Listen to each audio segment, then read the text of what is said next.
শুরুতেই দলীয় নেতাকর্মীদের ছাত্র জনতার জুলাই আন্দোলনে যোগ দেওয়ার নির্দেশ দিয়েছিলেন তখনকার বিএনপির ভারপ্রাপ্ত চেয়ারম্যান তারেক রহমান। পুরো আন্দোলনে প্রতিনিয়ত মনিটরের পাশাপাশি আন্দোলনকে গণঅভ্যুত্থানে রূপ দিতে নেপথ্যের গুরুত্বপূর্ণ কৌশলী ভূমিকা পালন করেন তিনি। আন্দোলনের শেষ দিকে হাসিনা পতনের এক দফা দাবিতে ছাত্র জনতার সাথে মিশে আন্দোলনকে গণবিপ্লবে পরিণত করতে নেতাকর্মীদের সর্বোচ্চ ত্যাগের নির্দেশ দেন তারেক রহমান। জুলাই গণঅভ্যুত্থানে বর্তমান প্রধানমন্ত্রী তারেক রহমানের ভূমিকা নিয়ে রিপোর্ট করছেন ইমরুল কায়েস। ২৪-এর উত্তপ্ত জুলাই বাংলাদেশের ইতিহাসে ছাত্র জনতার অভূতপূর্ব গণঅভ্যুত্থান।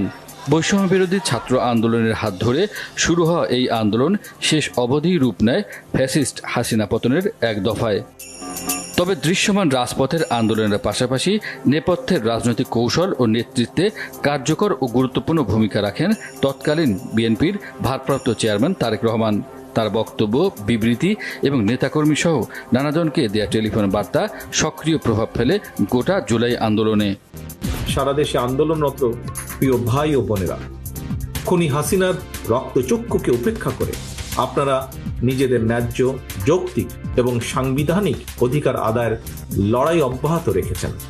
তার জন্য আপনাদেরকে জানাই বিরচিত অভিনন্দন। দীর্ঘদিন লন্ডন প্রবাসে থাকলেও জুলাই আন্দোলনে তারেক রহমানের রাজনৈতিক উপস্থিতি ছিল অত্যন্ত সক্রিয়।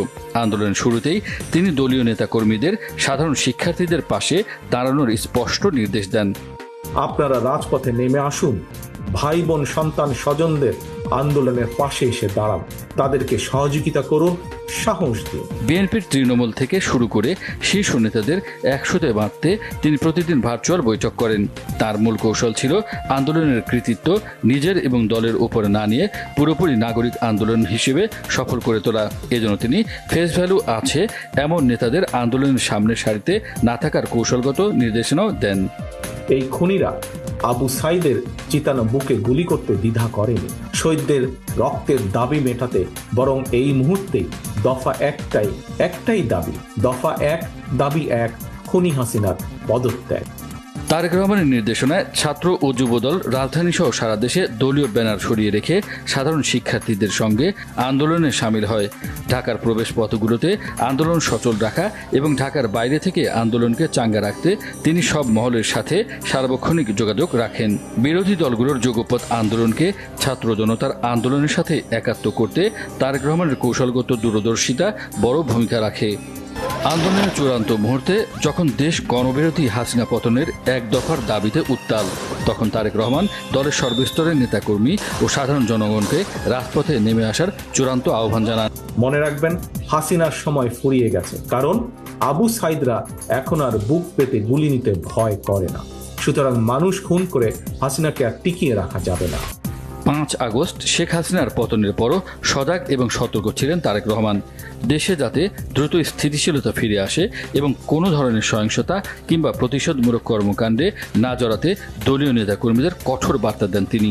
বলেন, প্রতিশোধ নয়, ভালোবাসা দিয়ে মানুষের মন জয় করতে। হাজারো শহীদের প্রাণের বিনিময় জনতার ঐতিহাসিক এই বিপ্লবের মধ্যে দিয়ে গণহত্যাকারী খুনি হাসিনার পতন হয়েছে। অনুগ্রহ করে কেউ প্রতিশোধ কিংবা প্রতিহিংসা পরায়ণ হবেন না। কেউ নিজের হাতে দয়া করে আইন তুলে নেবেন না। ২৪-এর জুলাই গণঅভ্যুত্থান ছিল মূলত ছাত্র জনতা, রাজনৈতিক দলসহ আপামর জনসাধারণের ফ্যাসিস্ট হাসিনা শাহের বিরুদ্ধে ক্ষোভের বহিঃপ্রকাশ। নেপথ্যে থেকে তারেক রহমানের সাংগঠনিক নেতৃত্ব, দূরদর্শী কৌশল এবং বিএনপিকে আন্দোলনে সহায়ক শক্তি হিসেবে নিয়োজিত করার সিদ্ধান্ত কাজ করেছে গণঅভ্যুত্থানের সফল সমাপ্তির অনুঘটক হয়ে।